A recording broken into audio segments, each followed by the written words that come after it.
What is up, everybody? Hello, Welcome. hello. Welcome to episode 5 of the Ultra Running News Network. Happy to have you tuning in. And Johnny, what's going on? I know it's been a little cold out your way, I've heard. Hey. We hit double digits, baby. We got up to 20 degrees. It's shorts and t shirt weather. We were running around in flip flops. Let's go. 20 degrees. Balmy outside. Man, that's yeah, that's a little chilly, but I know you were in single digits Yeah. earlier or over the weekend maybe.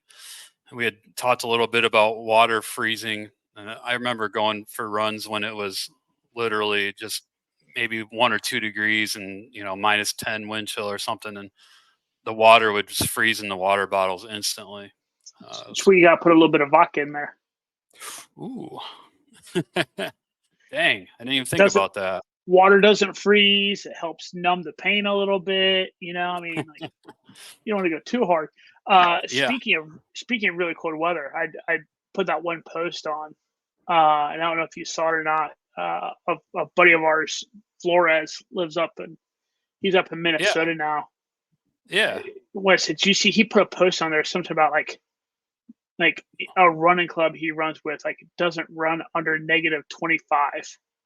Yeah. And I was And like, you said something about like, oh, so minus 27 is worse than minus just right. 25. That's just right out. But that's nuts, right? Like -25, like that is.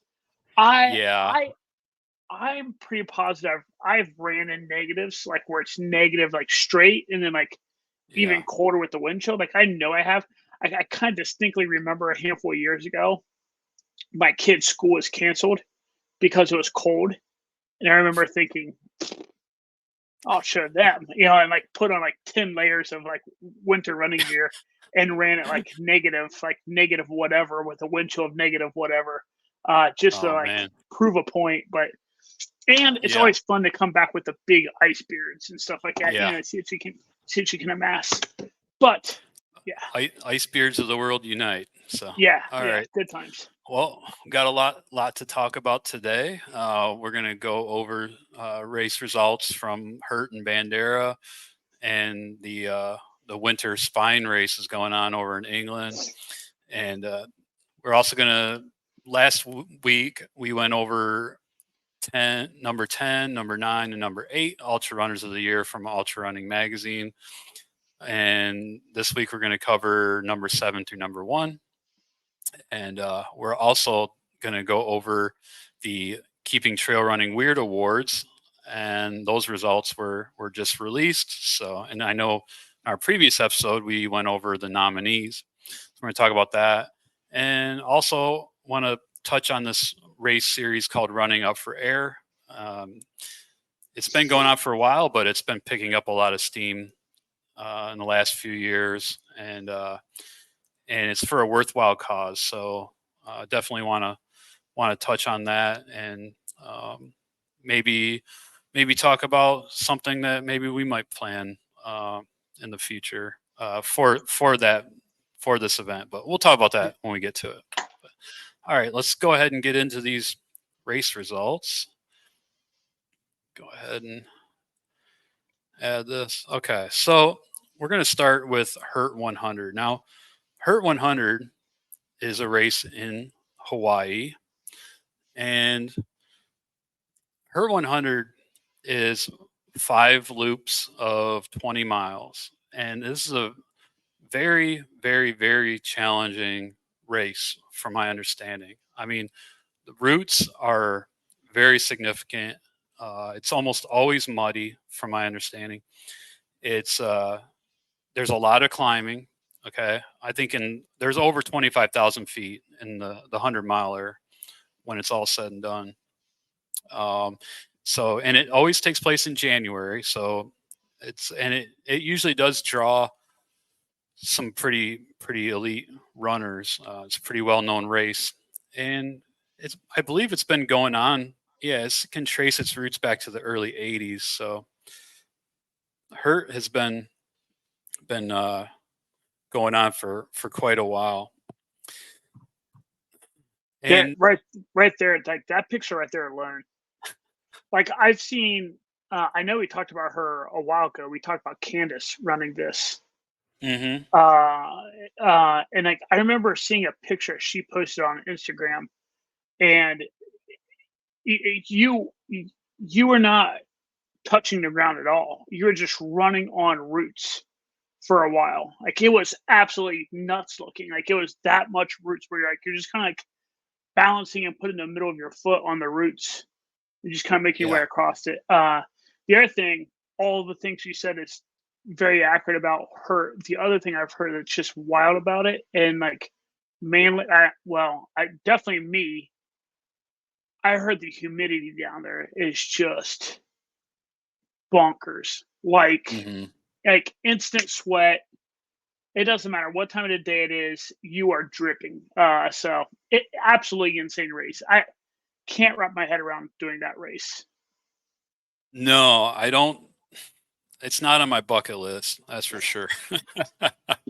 Um, I my friend, Ram out here, he was over there one time, and, he ran that 20-mile loop just for the heck of it. He said Mhm. it's pretty crazy, but so so this race was on Saturday. Well, it started on Saturday, and, uh, for the women, Andrea Taras from, Chilliwack, Canada, which is up, east of Vancouver. That's, in that area up there, Pacific Northwest. Um, and she nearly broke 26 hours, so 26 hours and 5 seconds. And coming in second for the females at her was, Mill Valley's own Kati Land. That's pretty Kati cool.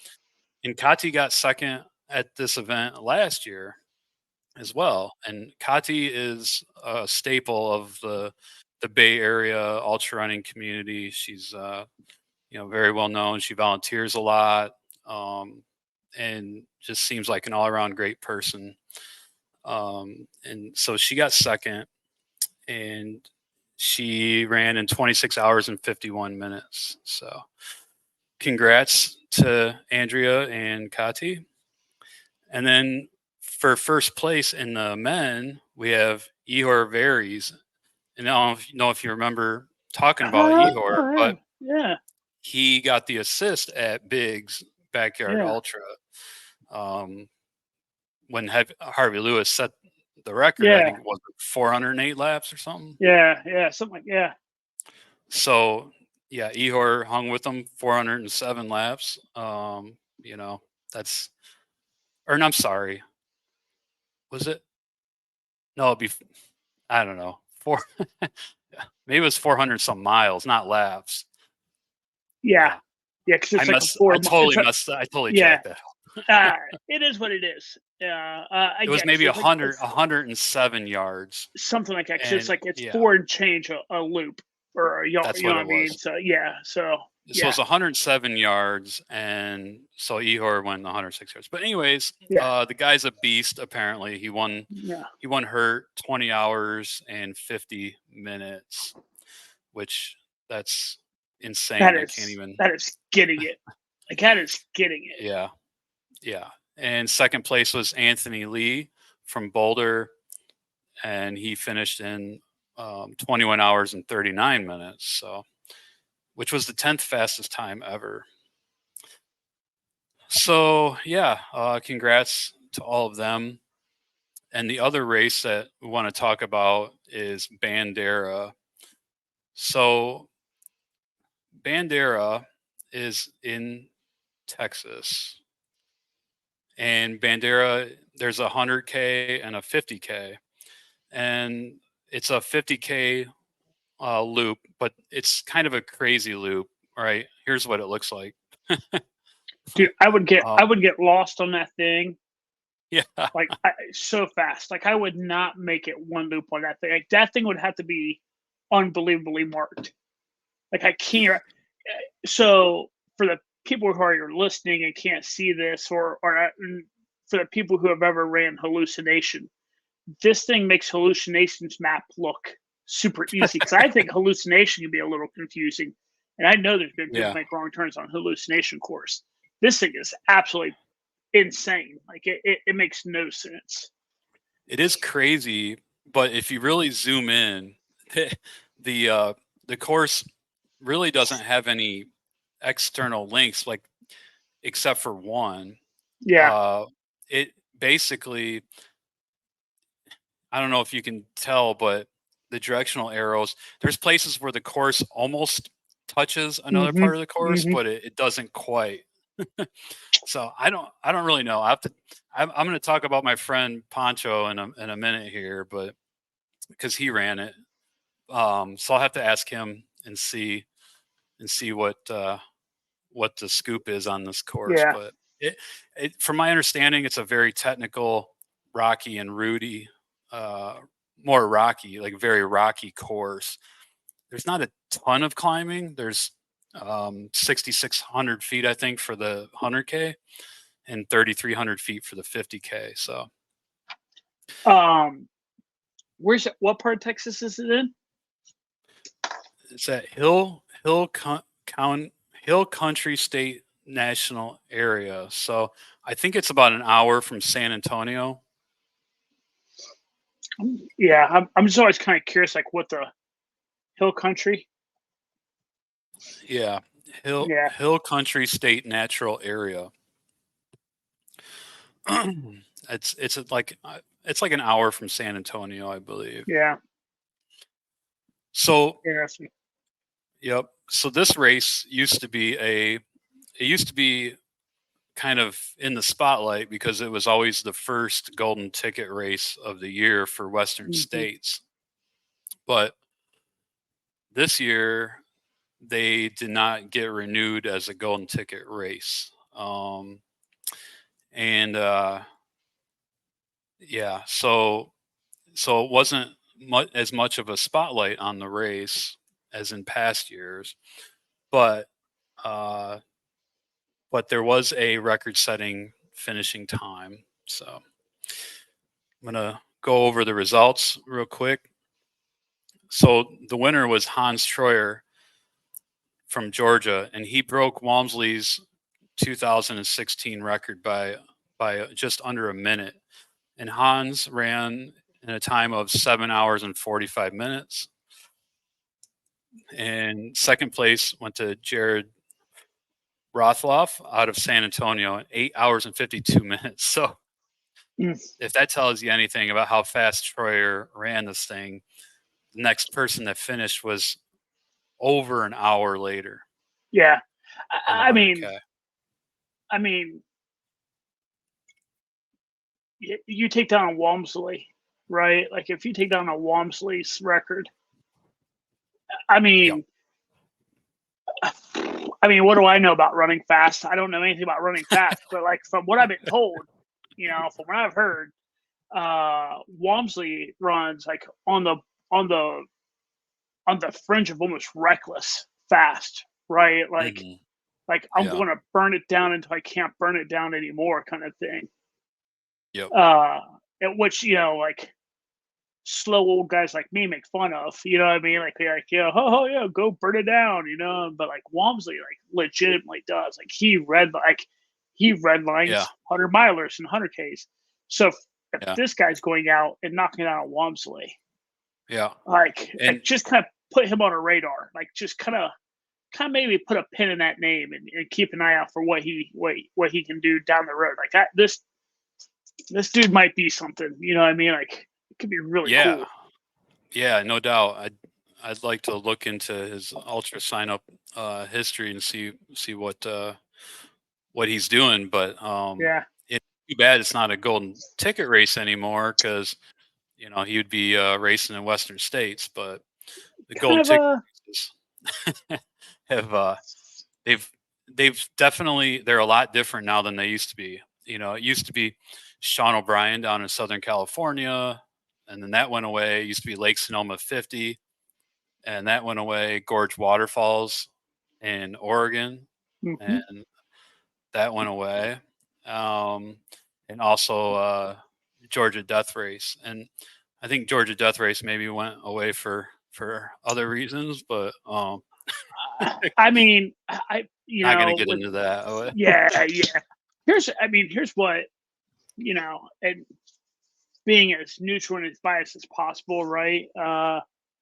When you look at what are now the golden tickets, um, Yep. they definitely all have something in common, right? And so, for those of you that's taking a look at the screen and looking at it, you can see what they are. But for those of you who are listening on podcasts while you are, getting your runs in or whatever, it's the following races are golden tickets, right? The Triple C 100K, Grindstone That's it. 100K, That's a and CCC is like the 100K version of UTMB. UTMB, yeah. Yep. Uh, and then what is that? The Nice 115 Nice. Nice, Yeah, that's yeah, in France, and that's also a UTMB race. yeah. Grindstone is a UTMB race. UTMBA. Javelina 100. So here's your outlier, right? Javelina. Yep. Uh, But not Javelina is sponsored by Hoka, yeah. which Hoka is the main sponsor at Western States. So it there is And a connection there. But yeah, Hoka does sponsor Bandera as well. So I don't know really why they pulled that. Oh, Tarawera was another one that was a golden ticket race for a minute, but yeah. yeah. It's just one of those interesting things where when you look at what are now the golden tickets, it's pretty clear two Yeah. outside of two of the races. Javelina and Black Black Canyon. Canyon. They're Outside of both those two races, Aravaipa. yeah, they're both Aravaipas. Outside of those two Aravaipa races, everything else is now a UTMB. UTMB race. That's So right. the golden tickets, the golden ticket races have kind Yeah. of come under an umbrella, if you will, right? Like there's definitely a silo around. So yeah, Yeah, and if you notice, let's see. Yeah, and the Canyons 100K was the other one, for those of you listening on the podcast. But hmm uh, so you have three of the seven are international races. hmm Um, so yeah, I mean, it's just I know Western States wants to kind of expand, but at the same time, that's kind of difficult for a race that only has 350 people a year. You know, it's not like UTMB that has thousands of runners. So, anyways, yeah, there's positives and negatives to all that. But maybe we'll get into that on a different episode. But but anyway, but um, run into us and buy us a beer, and we'll really get into yes, that. please do that. That would be fun.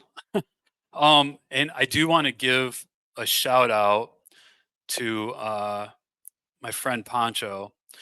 Pancho lives in San Antonio, and Pancho ran Bandera in sub 13 hours. Now, Mm, Pancho is a very fast runner and a very good runner, but Pancho, he his longest training run for Bandera, I think, was maybe 8 miles. golly days. And maybe he would run a couple times a week, like around 5 miles, 5 miles a time. But the guy spends an extraordinary amount of time on his trainer, his bike trainer. Well, He puts in tons of miles, so he's like super fit aerobically.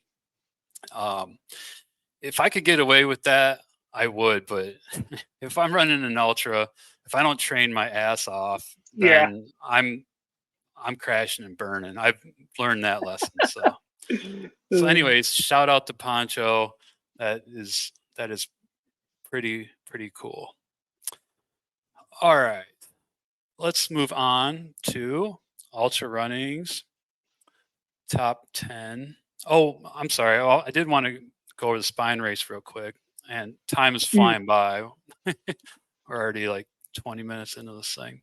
Um the spine race over in England, 263 miles on the Pennine Way. About 40, I think 40, we say 40,000 feet of climbing. Yeah, about 39,000, 40,000 feet of climbing.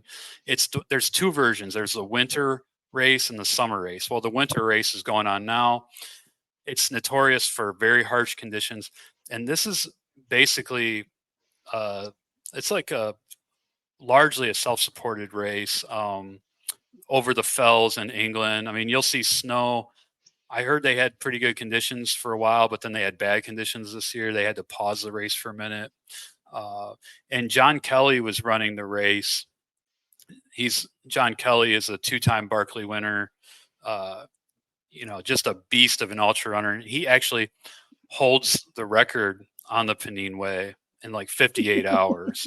So see, now when he posts pictures like that, everyone's like, "Oh, that ha ha ha." When I posted a picture like that after our 100K at Black Canyon, everyone's like, "Hey, who's the homeless guy you guys are hanging out with?" This is true. This is true. But this is John Kelly after rolling his ankle 65 miles into the spine race and rolled it so bad that he had to drop out, which is unfortunate. I feel bad for him. He was living in England for a while when he was setting all those records over there, the FKTs, but he's since moved back to America. So, he did travel over there for this race. And I know he was set to dominate, he's really good at those races over there, but just didn't work out for him. However, this race started on Sunday morning, and a couple people have finished already. Jack Scott from England was first in 72 hours and 55 minutes.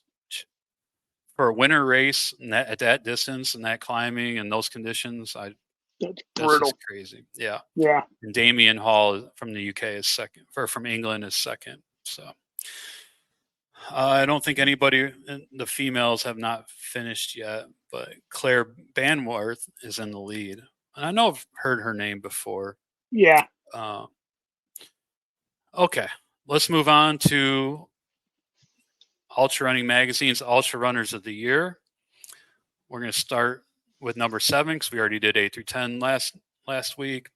And we have Ohio's own number 7, the males, Harvey Lewis. Harvey Lewis, the nasty natty. Look at that. Right. I even got the bam, made in Ohio. There you go. All right. For you, Harvey. For you, Harvey. John's got his Made in Ohio shirt on because he knew we were going over this. From Cincinnati, Harvey Lewis. He had a busy year, but he usually runs a lot of races every year. Mm-hmm. Oh, he did the Indian run in Hocking. Do you know about the Indian run? Yeah. Okay, pretty cool run.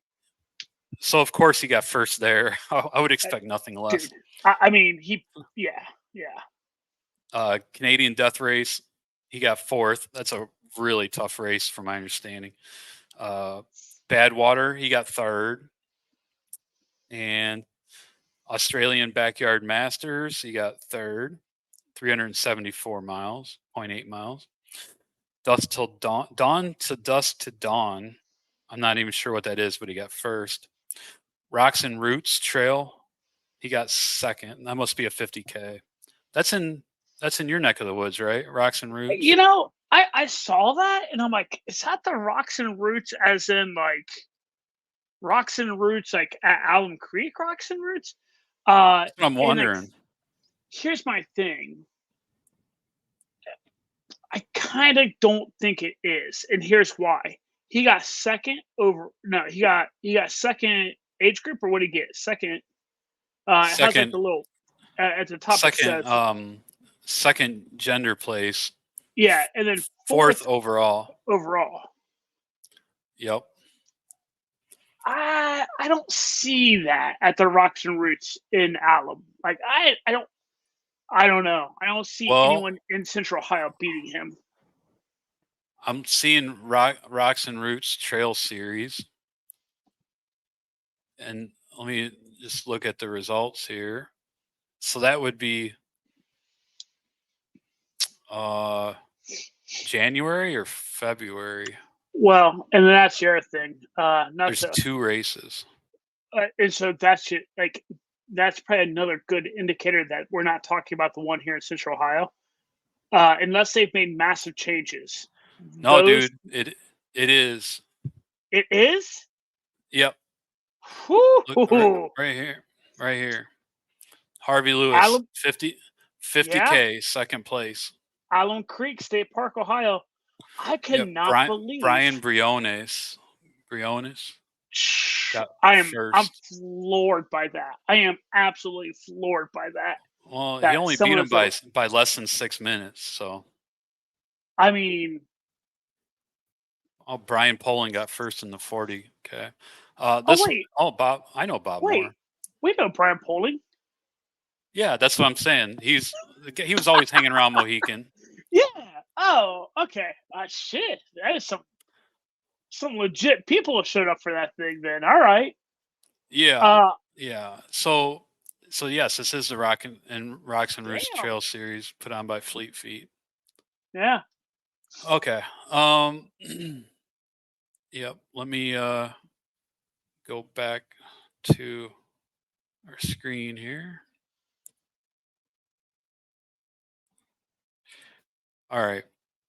So he also, as we know, set the record for backyards at Biggs, 450 miles. And then he got second at In the Woods 30A. That must be a 50K somewhere. DNF Barkley. What a DNF. bum. What a Yeah. bum. What a schmuck. Yeah. So, That's anyways, awesome. Harvey had himself quite a year, like he usually does. Yeah. 7th place. Helen Mino Faulkner, and I'm pretty sure we talked about her in a previous episode. She's from Truckee, relatively new ultra runner, won 2 of the most competitive sky races in the U.S. She won Broken Arrow, which Broken Arrow takes place at Palisades, Tahoe. That's where Western States starts, and Broken Arrow has a ton of people. Like it's put on by Solomon, I believe, but there's a ton of people that do that race. So to get first place there is pretty impressive. And she got first place at Speed Goat. So these are 2 sky races, which Hmm. again are at altitude and have 10,000 plus feet of climbing. She's also on the podium at CCC 100K. Which we just. And and first at the Ultra Trail in Argentina, the UTMB race. So she got first there, third CCC, first Speed Goat, first Broken Arrow. So yeah, pretty stout year for mountain running by Helen. Hmm. All right, now moving on to number 6, and we have for the females we have Annie Hughes out of Leadville, Colorado. Annie had a busy year. She raced distances 50 miles to 226 miles, winning 2 outright. She's originally from Wisconsin, and her family moved to Colorado when she was in high school. She lives in Leadville. So she got 4th at Swiss Peaks 360 in Switzerland. Dude, we'll have to showcase some of those Switzerland races Yeah. sometime, but Yeah. those are some tough races. Yeah. And so she got 4th there. Canyons, she got 3rd. That's got to be the 100-miler, 21 hours. Hard Rock, she got 3rd. That's very hard to do. Mm. Bighorn 100, she got 1st. That's in Wyoming, right? Wyoming? Yeah. And then Behind the Rocks, 1st. So, she must not have did Bighorn 100, 8 hours. Oh, It she looks probably like did the the 50 miler. 50. Yep. Yeah. And then Behind the Rocks, which I'm not sure, but she got 1st place at that. So pretty Yeah. great year. And Number 6 for the guys is Jeff Browning, Bronco Billy. I'll tell you what, I mean, maybe I'm just not doing a great job at staying up on a lot of stuff. The number 6, man, Jeff Browning, like, that's, like, I don't know why, but, like, I feel like I haven't heard a ton from him or about him in a while. So it's kinda cool to see him still, like, hey, still raking in that 6th place finish, you know what I mean? Dude, So, Bronco Billy is a workhorse, man. He's 52 yeah, years old. He's cranking out races and miles. Um, Actually, not last year, but was it last year? Yeah, it was. It was. Well, 2022. My friend Sean and I did the rim to rim to rim in the mhm, Grand Canyon, and we ran into to Jeff Browning when we were out there doing rim to rim to really? rim. Yeah, he was doing it too. Of course, he passed us, and then as we were going up the North Rim, we saw him coming back down. Just And chilling, just taking it all in stride. yeah, it's funny. He was with a group of there was 3 of them all together, and they went past us, and they were moving. Yeah. And the one guy that was with them, like maybe like a mile later, he come back down towards us. We're like, you're not all about hanging with the Bronco Billy today, and he was like, nope. So, but anyway, yeah, Jeff, he's a really cool guy. Um, so let's see what he did. Oh, he's the oldest male to ever be ranked in the top 10. So Wasatch, got second. That's right. So Jeff Browning was doing the Rocky Mountain Slam this year, Mm, which is 4 of the mountain races out there. Wasatch was one. He got 6th at Hard Rock. He got but I first at mean Bighorn 100, and I that mean was a that crazy race. yeah. I, I mean, I look, he got Bighorn, Cocodona, Mesquite, Elephant, and Coldwater.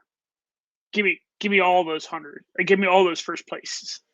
Like, that's that's nuts. yeah, that's 5 first place finishes, second at Wasatch, and 6th at Hard Rock. I mean, dude. yeah, that's an outstanding year for a 52-year-old. Yeah, So yeah, badass. yeah. All right, let's move into 5th place now.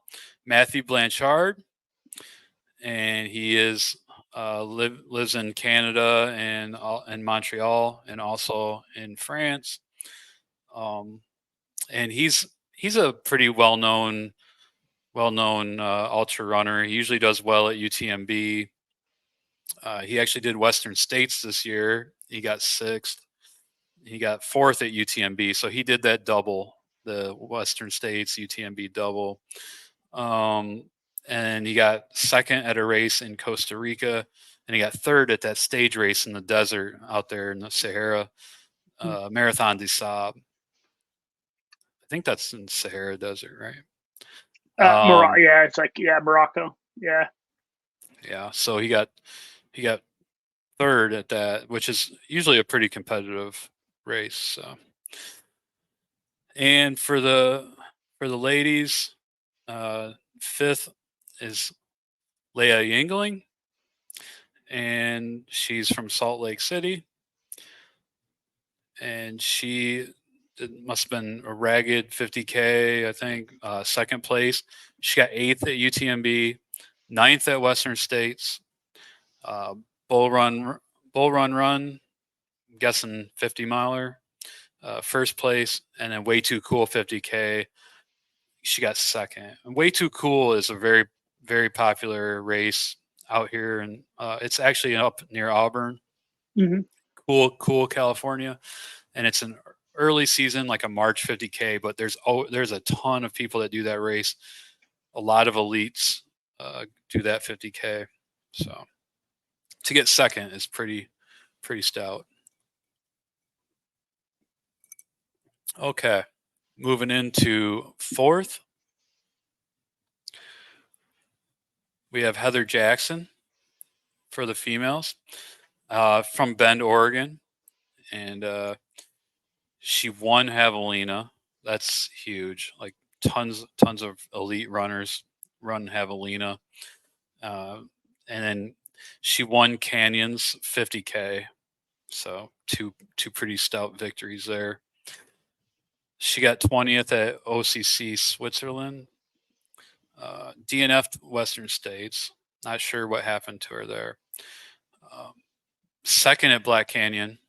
Okay, another race where there's just crazy competition. Yes, Crazy competition. Golden ticket race. We just saw like when we were out there. It might have been you or Pete was talking about like that is now. It used to be JFK, right? JFK used to be the race that wasn't 100, but like all the elite. It used to be like I think it was like deemed the most competitive ultra. Yeah. It used to be JFK. Now it's Black Canyon. So like when you see people top 5 at Black Canyon, it's not like, oh no, that's like yo. You know what I mean?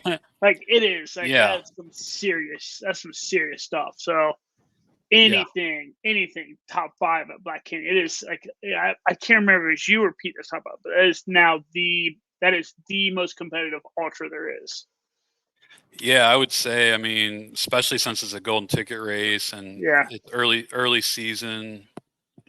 It's like elevation wise, it's a fairly tame course. It does have a lot of rocks. But I mean, net if you downhill and a few river crossings too. But yeah, I mean, but yeah, net downhill. If you have speed, you're gonna do well on that course. Yeah. So, yeah, first at Canyons 50K, Three Sisters Skyline. I'm guessing that's in Oregon. She got first, and Javelina, uber competitive, also a golden ticket race. So she won 2 golden ticket races. I think Three Sisters is that is Oregon, and I can't remember if it's up. I can't remember if it's north of Mount Hood, like up in that area of Oregon, or if it's like way like dead east of Corvallis. For certain reasons, I am eyeballing Oregon stuff. Yeah. Well, yeah. I did sign up for an Oregon race this year. Yeah? Yeah. Oh, Silky. We'll talk about that some other time. There's a story behind it. A previous DNF that I need to avenge. Right the wrongs. Yeah. Yeah. Anthony Costales, he's a super fast runner out of Salt Lake City. He's 4th for the males. He got 3rd at Western States. He got 1st at Black Canyon. 1st at Arches 50K, and 3rd at Ultra Trail Cape Town, which that's a pretty competitive race. I know like Walmsley and Courtney DeWalter have done that race in recent years. So yeah, that's a pretty good resume there. Mm-hmm.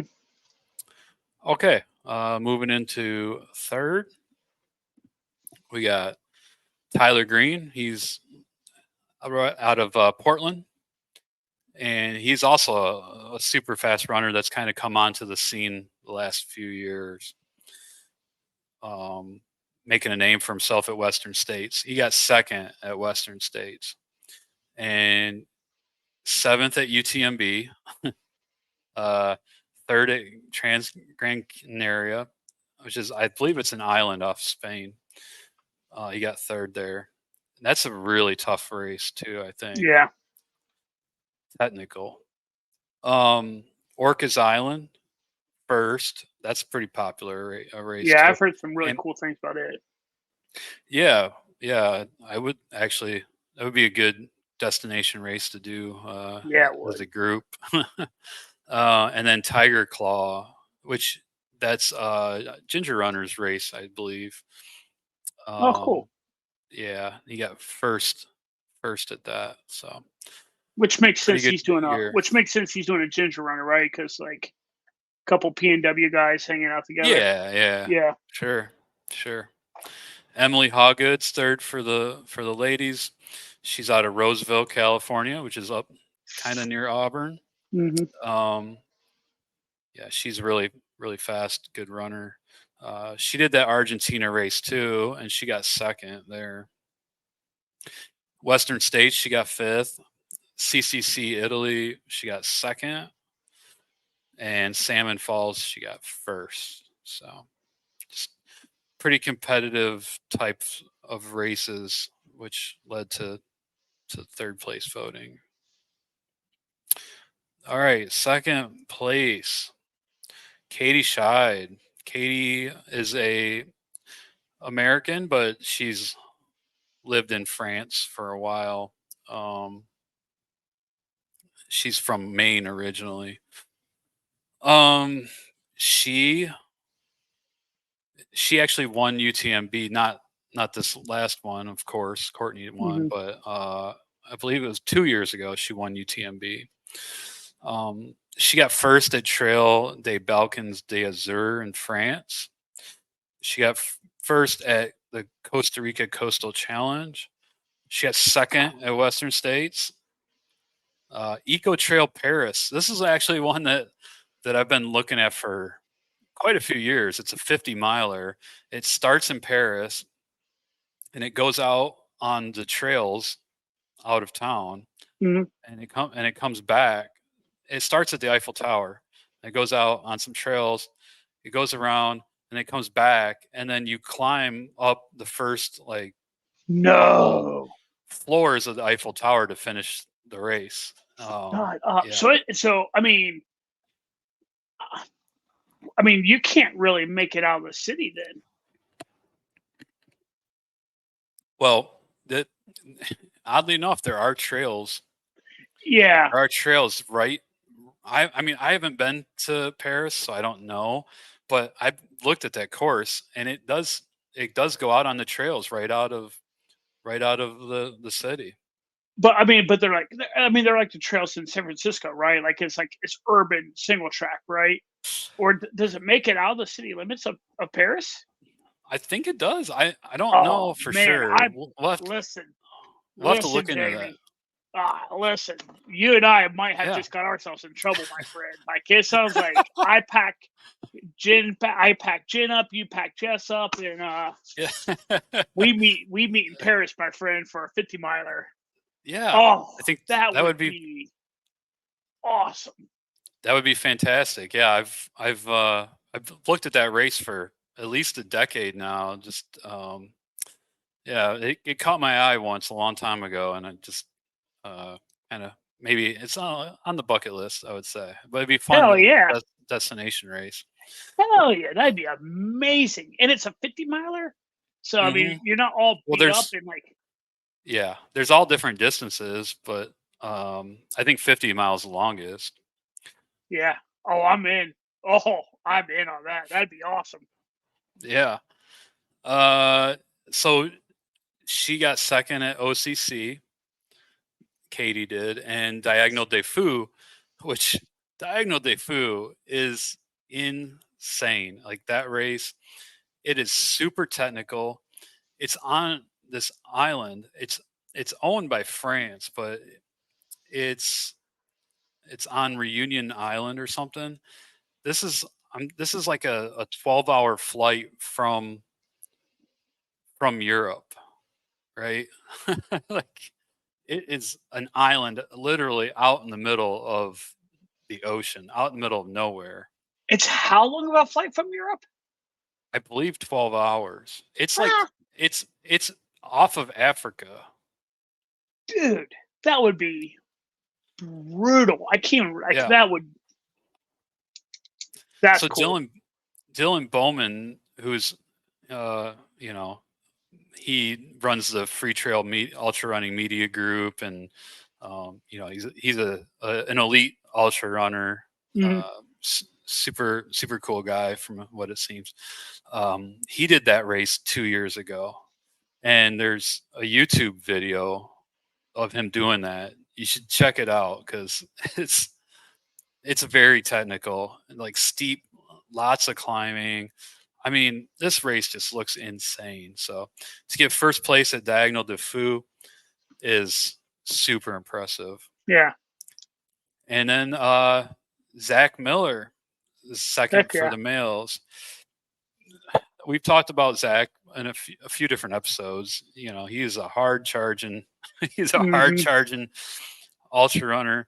The guy is he's one of my favorite elite ultra runners just because he just puts everything he has. Like you can just tell from the videos that I've seen, he's just really spirited and seems like just a really great guy. His Mhm. articles are awesome. He writes for I Run Far.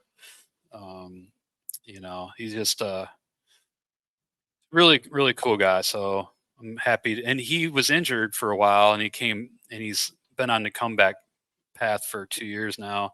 And then he got second at UTMB. He went sub 20 hours.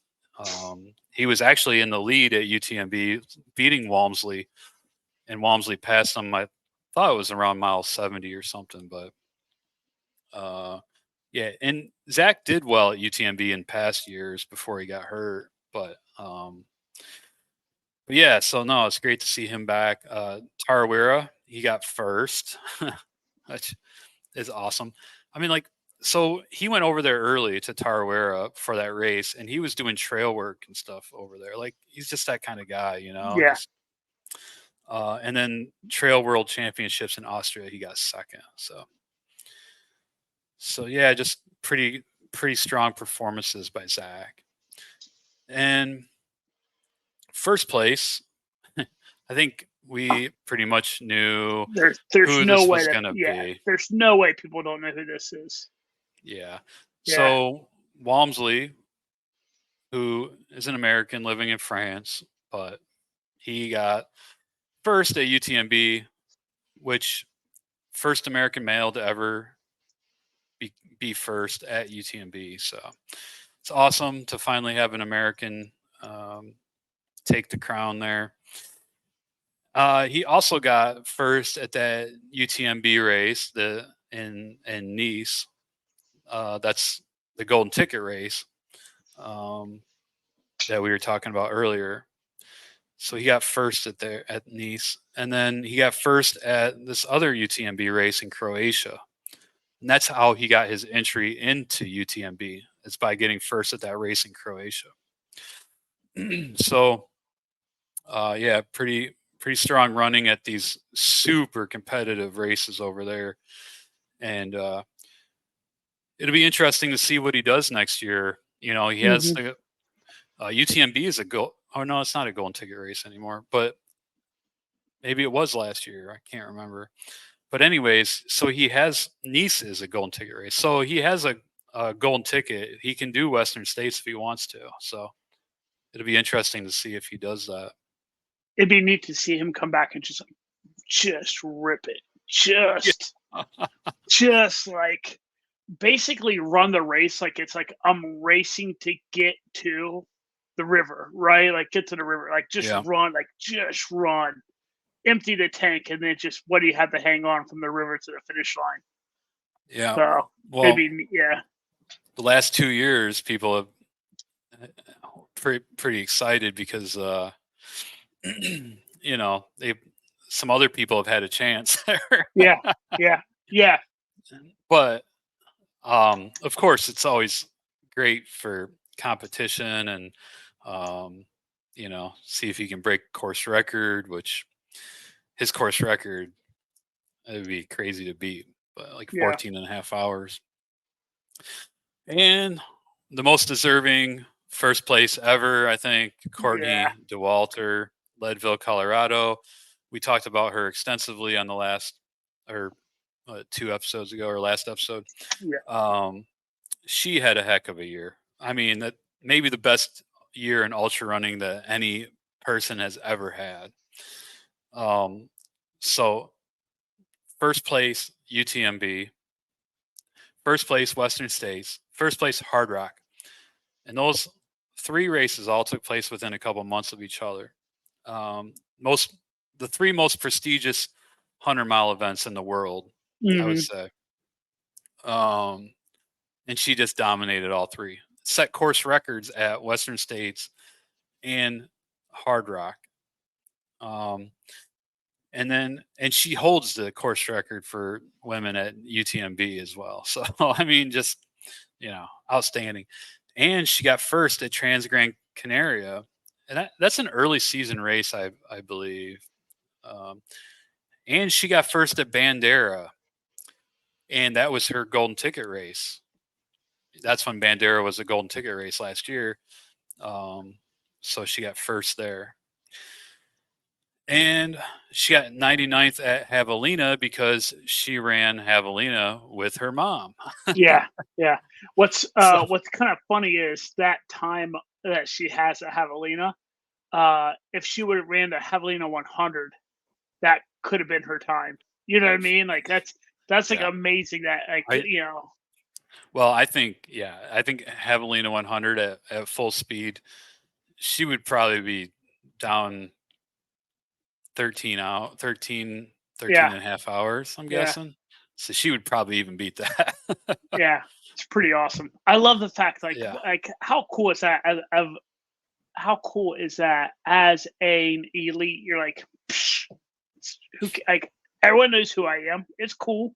I'll Yeah. go ahead and take that knock to my ultra signup score. Like I don't know. That I don't know. that was gonna do nothing to her No, no. to her to her year, right? Yeah, Like such a good person. she could have DNF'd 3 of the races on this list and It's still got still, first. yeah, by a mile. So yeah, congrats to Courtney. Outstanding. I mean, just the best year of ultra running anybody's ever had, I think. Hmm. So well done, well done. All right, let's move on to ultra signups winners of the Keep Trail Running Weird Awards. All right, so winners of the Data Awards. We're gonna or Data is Day, uh data, Data. We're gonna go over data. this. We're gonna go over this in the next episode. Yeah. Some pretty interesting categories here. But today we're just going to talk about the winners of the Keeping Trail Running Weird Awards. We went over all the nominees in the second episode, I think. Hmm. Yeah. So here's the winners. The first is this guy whose nickname is Chad Ultra, and Chad Ultra here. He running is or weird is in his running persona. He wears weird clothes. He believes he's God's gift to running. Total badass, total weirdo. Volunteers at aid stations, cheers everyone on. Nicest dude ever. Best and weirdest thing ever is when he came up with his alter ego, Chad Ultra. I feel So like that's the kind of person I had to meet in person. You know what I mean? Like I feel like that's something you yeah, have to experience in real time. I feel like you know what I mean. Like I don't know.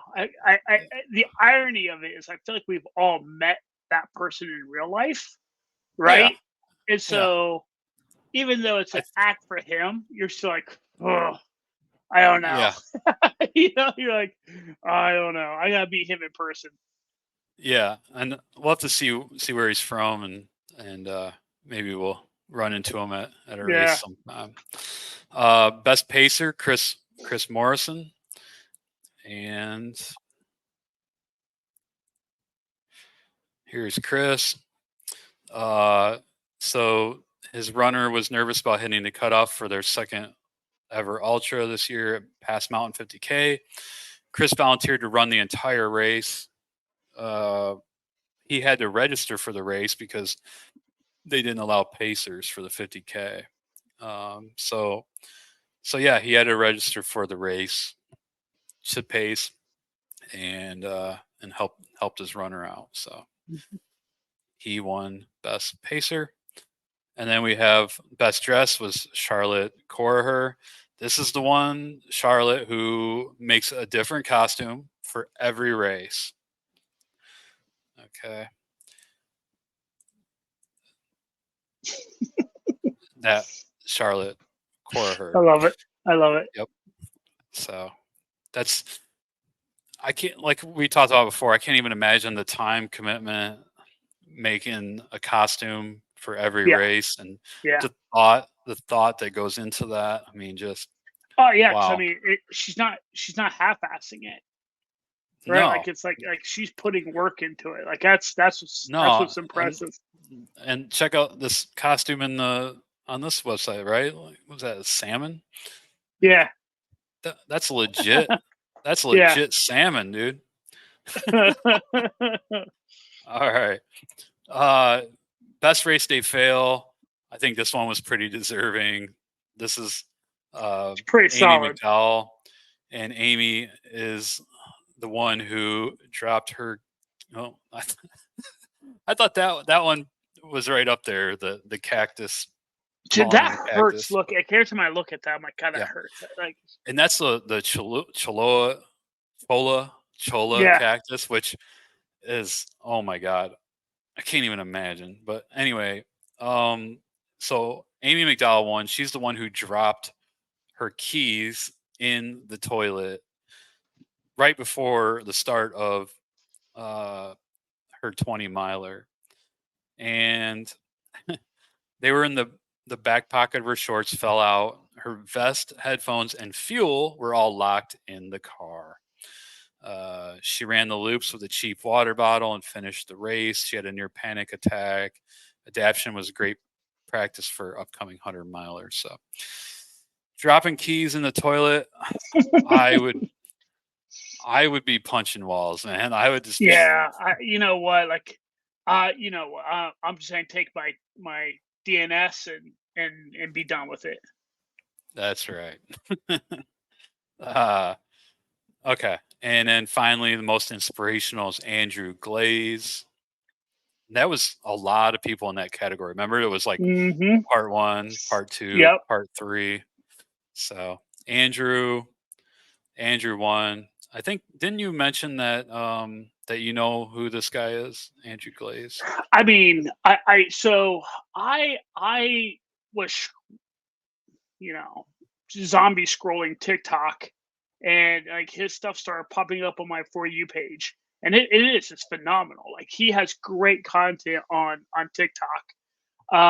When I was getting my PRP injection a couple weeks ago, I tagged him in the PRP injection so everyone could find him and follow his Instagram account. And it's impressive, man. Like I will fully admit I can be a little bit of a grumpy old dude. Uh, a lot of times people like him kind of like wear on my kind of like wear me a little bit. You know what I mean? Like I can be kind of prickly like that. He's phenomenal. Like I am a Andrew Glaze fanboy. Like I thoroughly enjoy Andrew Glaze. Like he's a cool dude. He's funny. He's lighthearted. He embraces the suck. Like he is cool. Oh, by the way, fast as shit too. Like Oh, fast, like okay. like legit good runner too. And from everything I can tell, he's a normal human being. Like I think he holds down a semi like real job. I think he's a firefighter, if I'm not mistaken. So pretty cool dude all the way around. Like that. I mean, Nice. cool cat. Yeah, yeah. According to the Ultrasignup Instagram, this dude meets all the categories. He's truly inspirational. Helps pace his wife, motivates others, has serious swagger in his fit or race attire. Frequently fights gravity.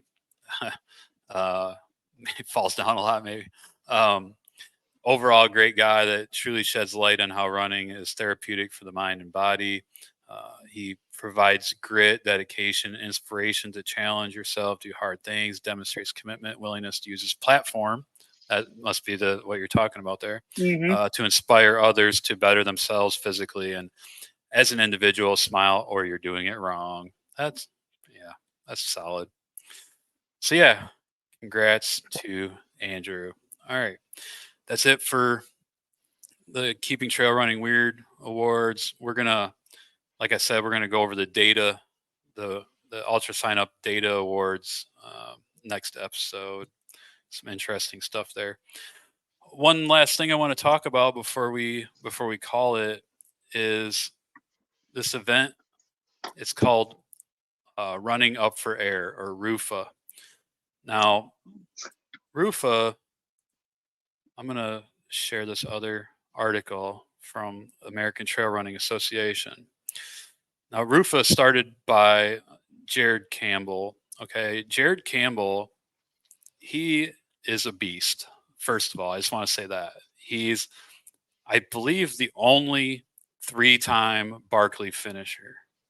So if you're Done. if Period. you're a, yeah, you have nothing nothing else to say. Okay, Yeah. you finish one Barkley, it's a drop the mic moment, but to finish 3, insane. So anyway, in, let's see, what year was it? The 2011-2012 season, Jared was training for Barkley, and his main training route for Barkley was up to Grandeur Peak, which is in the Salt Lake City area. And when he's going up and down Grandeur Peak, so Grandeur Peak, let me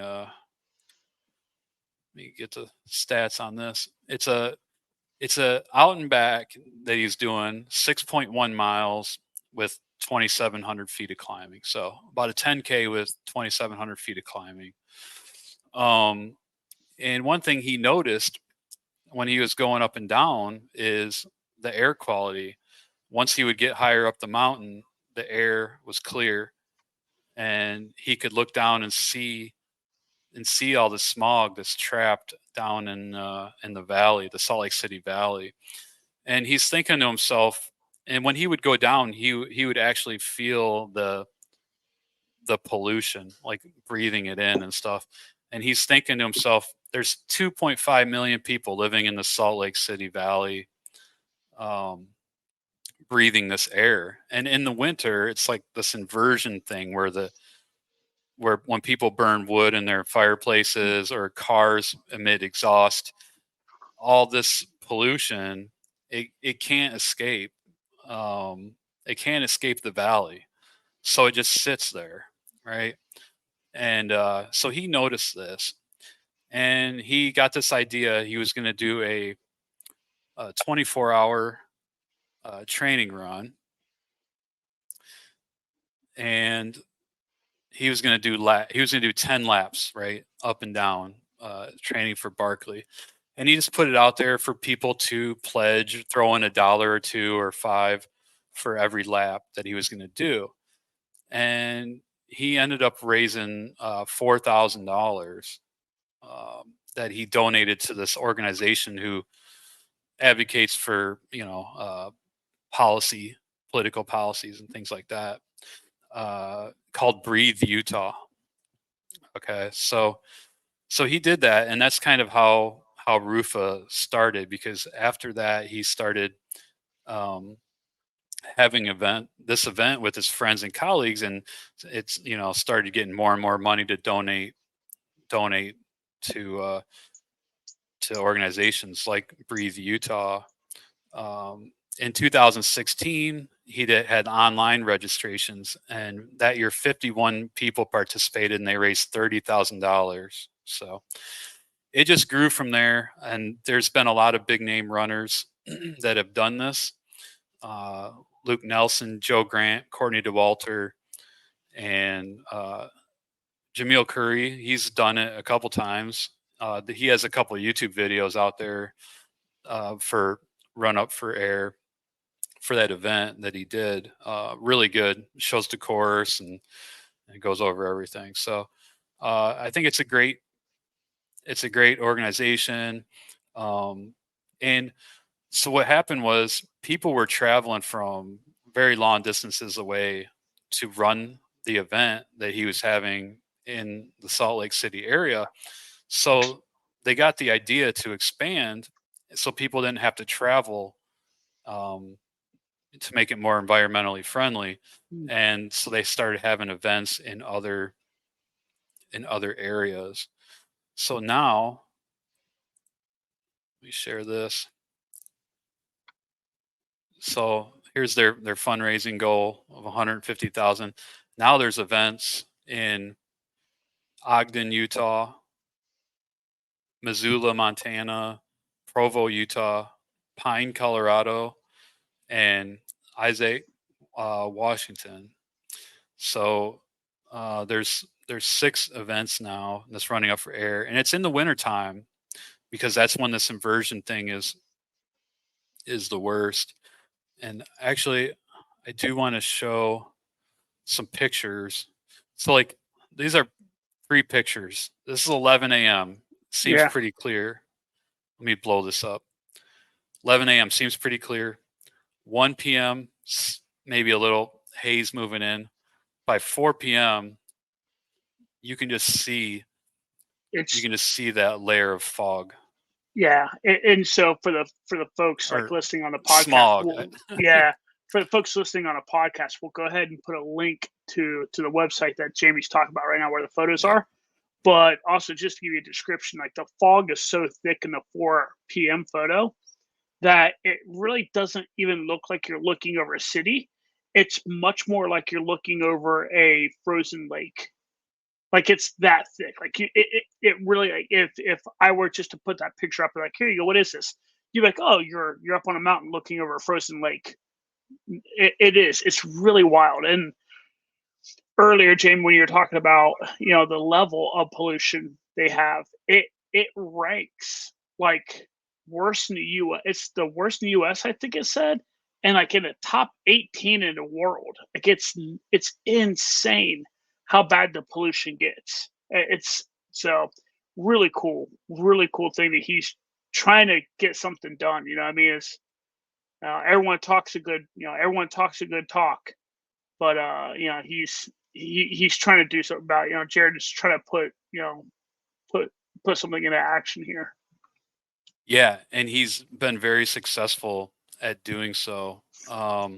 Because this thing has taken off so much, in fact, that Patagonia uh, got wind of it, and they're in Patagonia is like, we're all in on this. Hmm. So they started having their own event,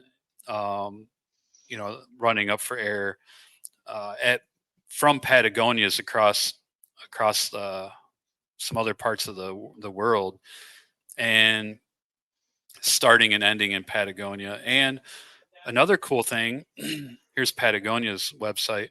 Another cool thing Patagonia is going to do in June this year, between June, blow this up, between June 1st and June 9th, Patagonia is having a virtual event for running up for air.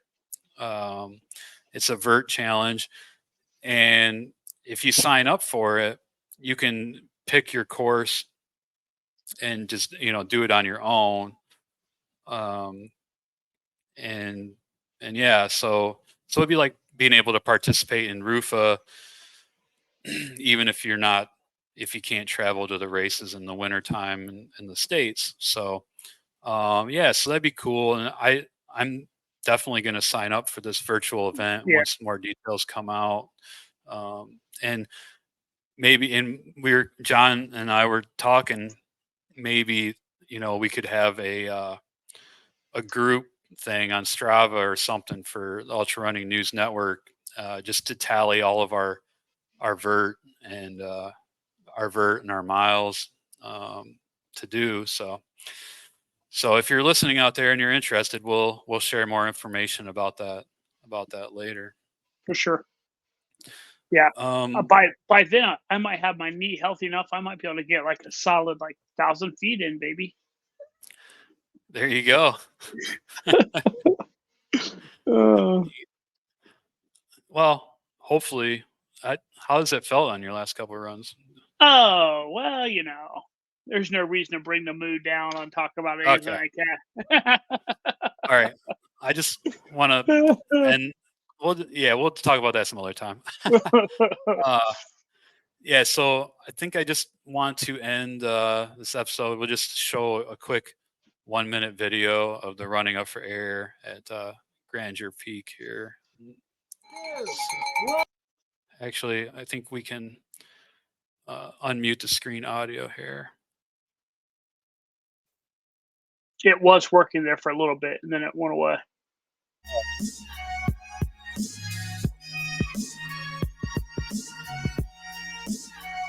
So as you can see, it's in winter time there. It's snowing,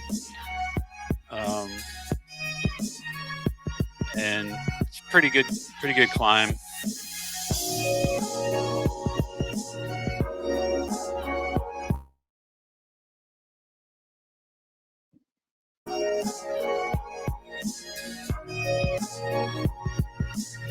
Yeah, so up and down as many times as you can, and they have a 12-hour event, or I think they have like a 6-hour event, a 12-hour event, and a 24-hour event, something like that. So anyways, kind of cool event for a great cause. That's why we wanted to talk about that today. So. All right. Well, I think we're about at our usual stopping time for this week. Time flew by once again, but it was good to talk about this stuff. Yeah. Do you have anything else?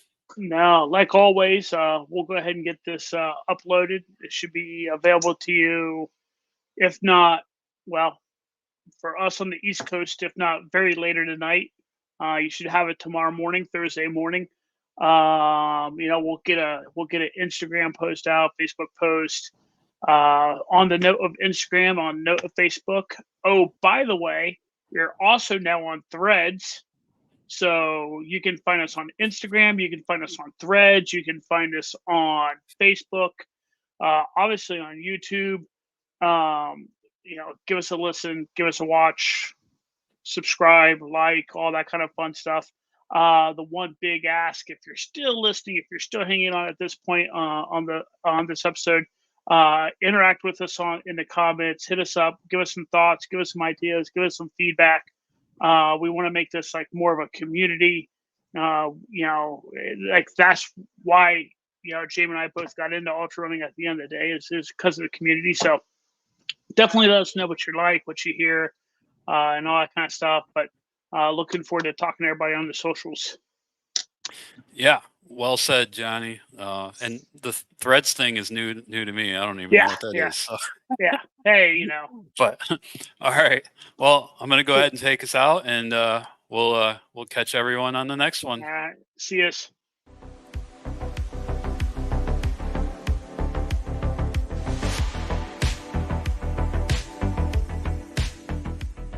Oh, I totally screwed that up. I think I can edit it though. I'm gonna do the outro again.